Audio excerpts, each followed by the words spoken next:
Kesa mambabae ka, pagandahin mo na lang asawa mo.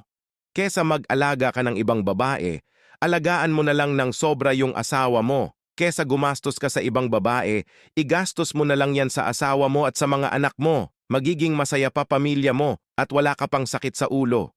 Take note, isipin mo, pag stressed si misis mo at may mabigat na problema pati mga anak na sisigawan at napapalo ng dahil yun sa'yo.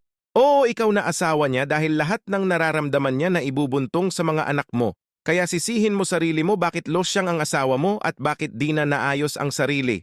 Iba kasi yung minamahal ka kasi gumaganda talaga ang babae. When you feel loved, laging maganda aura mo. Ganito kasi yon.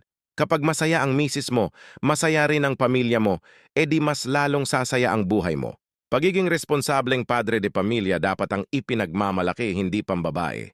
Hindi mo ikinagwapo ang pagiging playboy X kayo sa babae. Hindi kayo maipagmamalaki